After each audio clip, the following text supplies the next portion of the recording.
He had never seen anything like this planet. The sky was a strange shade of violet, streaked with silver clouds that moved like liquid. Towers of glass and metal stretched so high they seemed to pierce the heavens. Lights shimmered along the streets, glowing in colors he could barely name. Humans had never been here before, at least not officially, and he felt both fear and awe pressing in at once. Amid the chaos of this alien city, he noticed her. She moved differently from everyone else, with a grace that seemed almost unreal. Her skin shimmered faintly in the sunlight like silver dust, and her eyes were deep, glowing pools of silver that seemed to look right through him. He could feel his heart tighten when she glanced at him. Most people or beings would have looked away, scared. But he couldn't. Something about her made him stay. She noticed him too. He could see it in the way her eyes flickered, sharp and calculating. She stepped forward, her movement smooth and controlled, yet there was tension in the way she held herself. When she spoke, her voice was calm, but it carried a warning that could freeze any ordinary human in their tracks. "Don't touch me." He froze for a heartbeat. The words were clear, sharp, and final. Most humans would have backed away immediately, maybe even run. She was dangerous, powerful, and beautiful in a way that made fear feel natural. But he didn't move. He just smiled. It wasn't a mocking smile or a challenge. It was soft, patient, calm. She blinked, confused. No one ever responded like that. Not her soldiers, not the ambassadors, not the creatures she commanded. They obeyed, feared, or fled, but he simply smiled. He didn't know why he did it. Maybe it was instinct. Maybe it was a stubborn part of his human nature, the part that refused to bow to fear. All he knew was that he wanted to see the real her, not the queen, not the legend, just her. Days passed and he stayed in the city, blending into the crowd but always watching her from a distance. She moved through her duties with precision and authority. Yet there were moments when her mask slipped. She paused at a fountain and traced her fingers over the water, lost in thought. Her expression softened for a fleeting second, and he imagined what it would be like to speak to her then without fear, without protocol. One evening, he followed her to the gardens. The air was thick with the scent of strange alien flowers. She was alone, and he could see the weight of her responsibilities pressing down on her shoulders. He stepped forward, hands raised in peace. "I won't hurt you," he said quietly, his voice almost swallowed by the alien night sounds. She turned sharply, eyes blazing. "I told you, don't touch me." He didn't move closer. He didn't try to touch her. He just smiled again. "I'm not here to touch you," he said. "I just want to see you." For a moment she froze. She had never met a human who spoke like this, who spoke without fear, without submission. She tilted her head, studying him, trying to understand. He met her gaze evenly, without flinching, without awe. And for the first time in a long while she felt something she didn't expect. Curiosity. It was a small, simple moment. A human standing calmly before a powerful alien queen, refusing to be intimidated. But in that moment something shifted. He wasn't like the others. He wasn't afraid. He was human, brave, stubborn, and entirely unpredictable, and she couldn't look away. Days turned into weeks, and he continued to follow her. Not in a way that threatened, but in quiet observation. He learned her routines, the subtle movements of her hands when she was thinking, the way her shoulders relaxed just before she allowed herself to smile. She noticed him, of course, but instead of fear, her eyes now held a mixture of suspicion and curiosity. One afternoon, she confronted him openly. The city was bustling around them. Alien merchants calling out in strange languages and flying vehicles zooming overhead. She stepped in front of him, arms crossed, her silver eyes glinting. "Why do you follow me?"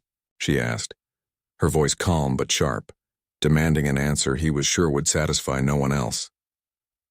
He looked up at her and smiled softly. "Because someone has to see the real you," he said. "Not the queen, not the legend. Just you." She stared at him, incredulous. Her kind had never needed anyone to see them. No one dared approach, let alone speak so boldly. She shook her head, her long hair shimmering in the sun. "You don't understand," she said. "I am not like you. Humans are weak, fragile, reckless. Touch me and you will regret it." He tilted his head slightly, still smiling. "I know the risk," he said. "But sometimes it's worth taking." Her lips pressed into a thin line. She wanted to dismiss him, to call the guards, to remind him of the strict rules that governed her people. But something about him, the calm in his eyes, the unshakable patience, made her pause. For a moment she wondered why no one else ever dared approach like this. Why no one else had the courage to stand in front of her unafraid. Over the next few days, small changes began. She allowed him to remain nearby during her training sessions, watching as she moved with precision and deadly grace. He never interrupted, never commented, just observed, and yet his presence made her aware of herself in a new way. When she landed from a high jump or swung her weapon with flawless skill, she caught him clapping quietly from the sidelines. One evening, as the twin moons rose over the city, he found her in a quiet courtyard. She was practicing with her blade, the light glinting sharply against the metal. She didn't notice him at first, absorbed in her movements. When she finally did, she spun around, eyes narrowing. "Do not come closer," she warned. He raised his hands gently. "I won't touch you," he said. "I just want to understand." For hours they spoke. Not of kingdoms, not of politics, not of power, but of simpler things, of the skies, of the beauty hidden in the smallest details, of fear and hope. He asked questions she had never been asked. She found herself answering honestly, without the usual mask of authority. By the end of the night, she realized something profound. Humans were fragile, yes, but this one had a strength she could not define. Not strength of body, but of heart, of spirit. He was brave in ways her people often forgot. Brave enough to stand against fear, brave enough to face the unknown, brave enough to care when it was dangerous. And she was starting to feel something new. Something dangerous, perhaps, a connection she had never allowed herself before. "Why do you keep doing this?" she asked quietly, almost to herself. "Because no one else would," he replied softly. For the first time, she didn't argue. She didn't push him away. She only watched him, really watched him, and the walls she had built around herself began to crack, just a little. In that moment, she realized that courage wasn't just about strength or weapons or command. It was also about trust, about allowing oneself to be seen. And somehow, in the middle of this alien world, this human had begun to show her that such courage existed. Not in her armies, not in her title, but in the simplest, most human of ways. Days flowed into weeks, and slowly, she began to accept his presence, not as an intruder, but as something unfamiliar and strange, a friend. At first she resisted the thought. She had never allowed anyone so close. Her life had been shaped by fear and power. Vulnerability was dangerous, but there was something about him that felt safe, even in a world that was anything but safe. He watched her with careful attention, never crossing the lines she drew, but always there when she needed him. Sometimes it was something small, a hand reaching out with a drink after a long patrol, a quiet smile when she returned from a training session, a nod of encouragement when she faced her counsel. These moments, subtle and fleeting, began to chip away at the walls she had built around herself. One evening, the city was quiet, the usual hum of alien traffic replaced by the soft whisper of wind through metallic towers. She found him waiting near a fountain, the water shimmering under the twin moons. He offered her a small, careful smile, and she paused, unsure whether to walk past him or retreat. "You don't have to follow me," she said finally, her voice softer than usual, almost hesitant. "I don't want to follow you," he replied. "I want to be near you. That's all." She blinked, not used to anyone speaking so plainly. There was no fear in his voice, no hidden meaning, only honesty. For the first time, she felt she could speak without the mask of authority. "Why do you care?" she asked quietly. "Because someone should," he said simply. "Because someone needs to see the real you. And because I like being around you." The words were so simple, yet they carried a weight she hadn't expected. She studied him, searching for a trap, a hidden agenda, but there was nothing. Only a human, brave enough to be honest, patient enough to wait, and kind enough to care without conditions. Over the next few days, they began to talk more openly. He learned about her childhood, about the expectations placed upon her as a leader, about the loneliness that came with power. She learned about humans, about their fragility, their resilience, and their strange ways of showing courage. She laughed at his stories of Earth, at the small dangers humans faced, the silly things they valued, and sometimes she caught herself smiling, really smiling, without fear or formality. One afternoon, after a grueling training session, he noticed her limp slightly as she stepped down from the arena. Without thinking, he moved forward, offering his hand to help her. Her first instinct was to pull away. "I told you, don't touch me," she said sharply. but her voice trembled, betraying a hesitation she could not hide. He didn't let go. He smiled softly, holding her hand just enough to support her. "I know," he said quietly. "I just want to help." For a long moment she didn't speak. She looked at him, and for the first time she felt the warmth of trust. Slowly, almost imperceptibly, she relaxed into his touch. It was brief, a single moment, yet it changed everything. From that day their bond grew stronger. They trained together, shared meals quietly under the alien sky, and sometimes just sat in silence watching the twin suns set. Every small gesture, every shared moment, was a step toward something neither of them fully understood yet. An emotional connection that went beyond words, beyond fear, beyond duty. She began to feel something new, something dangerous. It was not fear, nor control, nor curiosity. It was a soft, fragile warmth, the kind humans called trust or perhaps even friendship. And in her heart she knew that this human, stubborn, patient, and unafraid, was beginning to change her. He didn't know it yet, but the smallest of gestures, the simplest of smiles, were unlocking parts of her that had been buried for centuries. And for the first time she didn't feel alone. Their quiet bond did not go unnoticed. The city was full of eyes, some loyal, some jealous, some wary of the unusual closeness between the human and the alien queen. Whispers followed her everywhere, rumors of weakness, of poor judgment, of foolishness. Her counsel disapproved. Her advisors warned her that he was reckless, fragile, dangerous. But she didn't care. She trusted him in ways she had never trusted anyone. One night the warnings became real. As he walked beside her through the city streets, alien warriors appeared, their weapons glowing, faces hard with anger. They had come to take him away, to punish the human who dared to be close to the queen. She froze for a heartbeat, panic rising.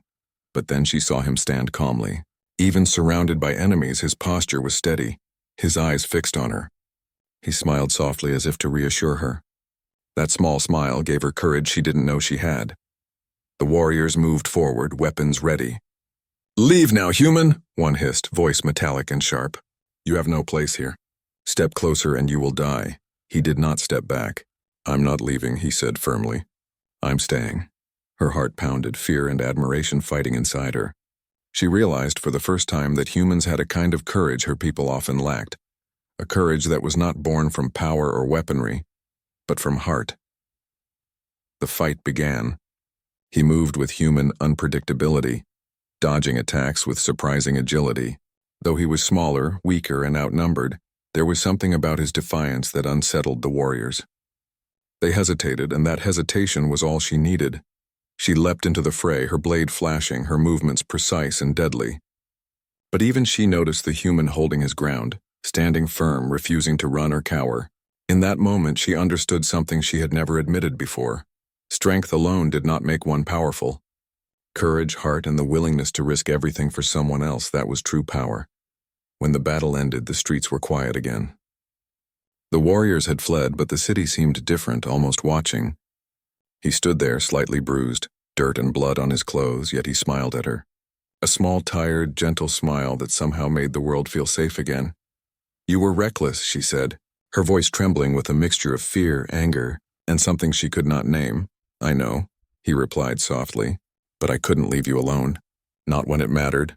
She looked at him, really looked at him, and for the first time she saw everything clearly. His courage, his patience, his stubborn refusal to follow rules that made sense only to the fearful or the powerful. It was extraordinary. And she felt something she had never allowed herself.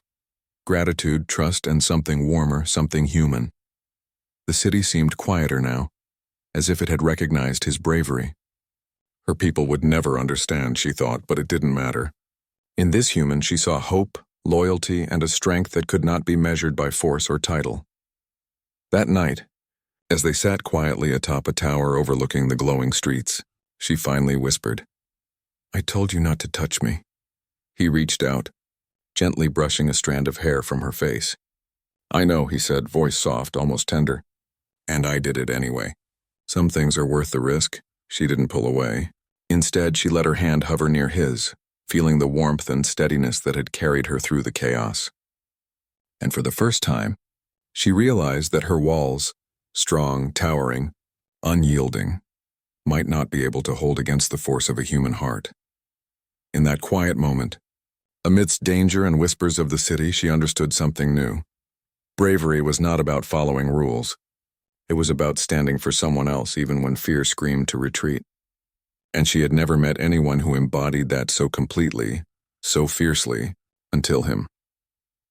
After the battle, the air between them was different.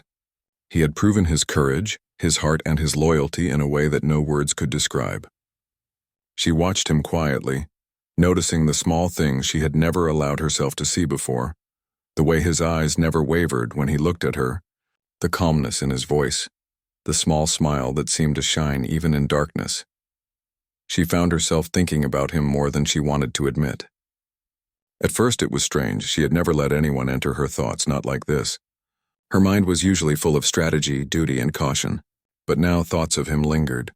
How he moved, how he spoke, how he dared to be human in a world where humans were fragile, almost insignificant.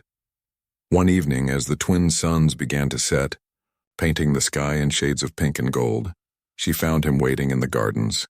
The flowers were strange, exotic, their petals shimmering with alien colors, but they couldn't compete with the calm presence he carried. "I told you not to touch me," she said softly, almost reluctantly. He looked at her, calm, patient, gentle. "I know," he replied. "And I did it anyway." Her silver eyes widened slightly. "Why?" she asked, her voice barely above a whisper.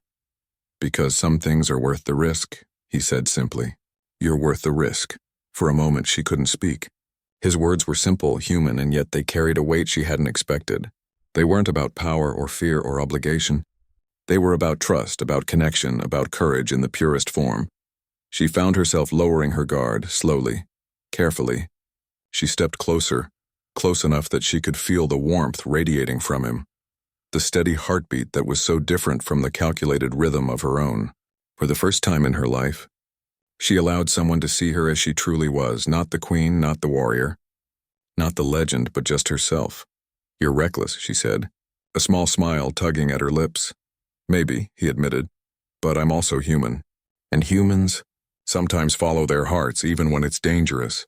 She looked at him, really looked, and something shifted. The fear, the caution, the constant need to control. None of it mattered in that moment. He had seen her, really seen her, and he hadn't run. He hadn't judged. He had stayed. And in that staying, he had given her something rare and precious: trust. From that night on, their bond deepened. They trained together, not as queen and human, but as two beings learning from each other. He taught her about Earth, about its small joys and its simple pleasures. She taught him about her world, about the beauty and danger of her people.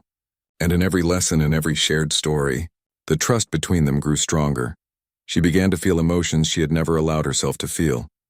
Warmth, comfort, a fragile happiness that seemed almost forbidden, yet it was real, and she could not deny it. One night after a long day of training, she let herself sit beside him on a quiet terrace overlooking the glowing city. The twin moons reflected in her eyes, and for the first time she allowed herself to rest, not just physically, but emotionally. He sat silently beside her, not needing to speak, not needing to prove anything. His presence alone was enough, and in that silence she understood something she had never known before. Strength was not always measured in battles or power.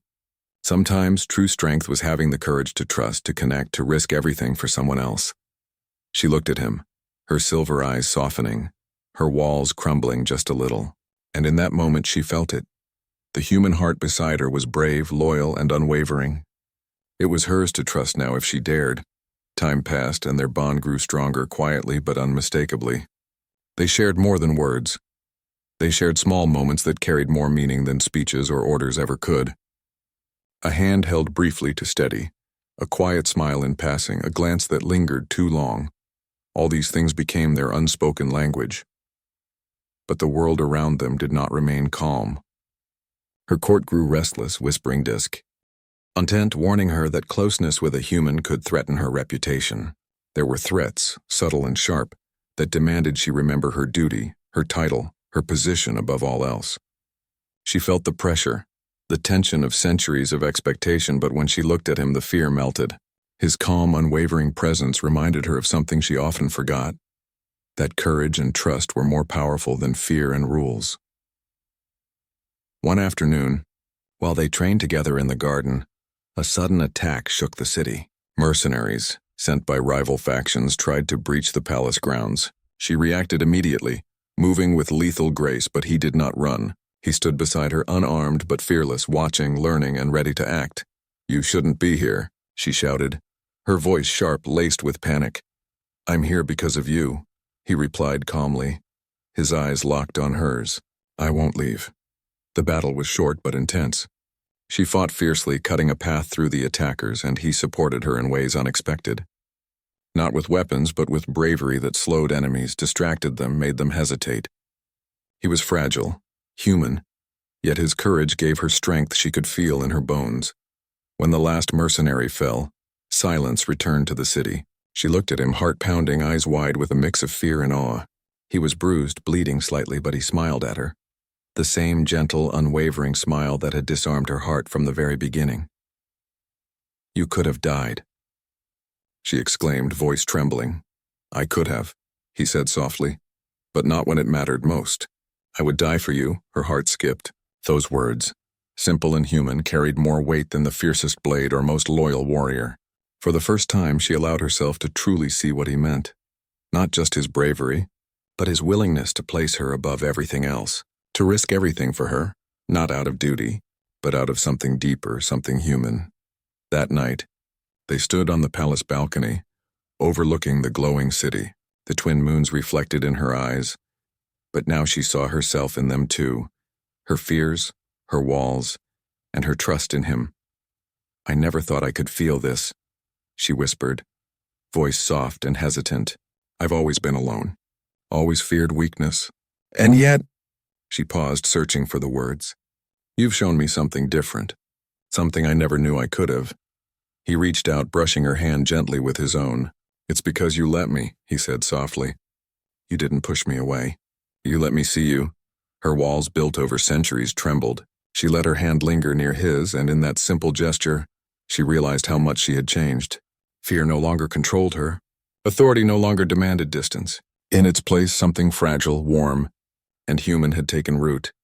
"I trust you," she said quietly, finally, letting the words carry everything she could not otherwise say. He smiled, a soft, gentle smile, and finally, she allowed herself to rest her hand against his. It was not just a touch, it was an acknowledgement, a connection, a promise. In that moment, human and alien, queen and outsider, were no longer bound by duty or fear. They were bound by courage, trust, and something far stronger, the heart. And as they watched the twin moons rise together, she knew that whatever came next, she would face it with him. Brave, unafraid, and unshakably human beside her. The city was quiet now, but tension lingered in the air like smoke. Whispers of discontent still floated through the halls of the palace. Some of her council wanted her to distance herself from the human, to dismiss him as fragile, unworthy, dangerous. But she could not. She would not. He had proven himself time and again, not with strength alone, but with courage, loyalty, and the kind of heart her people rarely understood. One morning, news arrived that threatened her kingdom. A neighboring faction was moving troops toward their borders, and the queen faced a decision that could cost lives, or even destroy her people. She stood on the balcony looking at the glowing city below, her silver eyes reflecting both fear and determination, and beside her stood the human, the one who had become more than an outsider, more than a friend. He had become her anchor, her strength, her reason to believe that bravery could come in any form, even human. "You could stay back," she said quietly, though she already knew he would not. "I stay with you," he replied simply, "always." The words were ordinary, human, but they carried a weight heavier than any sword or army. She realized then that the greatest strength was not in weapons, power, or authority. It was in trust, loyalty, and the courage to stand for someone else no matter the danger. The battle came swiftly. Her army clashed with the invaders, but it was the human by her side who made the difference, not by fighting like her warriors, but by moving where others could not, seeing paths and strategies her advisors had overlooked. He guided them, warned them, saved lives, not by command, but by instinct, by courage, by being human. During the fight, she was cornered. A trap hidden in shadows threatened her life. She felt panic rise, the instinct she had carried for centuries. But then she saw him running through chaos, reaching her just in time. Without hesitation, he pushed her out of danger, taking the risk upon himself. "I told you not to touch me," she exclaimed, heart racing, fear mingling with something she could not name. He smiled gently, brushing dirt from her shoulder. "I did it anyway," he said softly. "Because some things are worth the risk." Her heart stilled. Those words, so simple, carried more meaning than any speech, any strategy, any victory. He had risked everything, not for glory, not for orders, but for her. For them, the battle ended. The invaders retreated, defeated by strategy, courage, and the unexpected brilliance of a human who refused to be weak. Her army cheered. Her council was shocked, but she only had eyes for him. Bruised, tired, yet smiling, he stood tall beside her. And in that smile she saw the truth she had always feared to admit. Humans, fragile and small, could be extraordinary. She stepped closer, silver eyes glinting with emotion. "Thank you," she whispered, voice trembling. "For not listening. For not running. For being you." He reached out, taking her hand gently. "I only see the real you," he said softly. "Not the queen, not the legend. Just you." She let him hold her hand, not as a queen holding a subject, not as a ruler holding an ally, but as someone who had finally found a heart brave enough to match her own. The city shimmered below them, but in that moment nothing else mattered. For the first time in her life, she smiled without caution, without fear, without walls. She had trusted. She had been seen. And she knew that together, human and alien, they could face anything. Because bravery was not measured by power alone. It was measured by courage, loyalty, and the willingness to risk everything for someone worth it. And in this human, she had found all of that. And more. He smiled at her softly, warmly, completely human. And she realized finally that no matter what challenges came next, she would never fear again. Not as long as he stood by her side. And in that quiet, shining moment amidst a world of chaos and danger, humanity had proven its worth, not through strength, but through heart.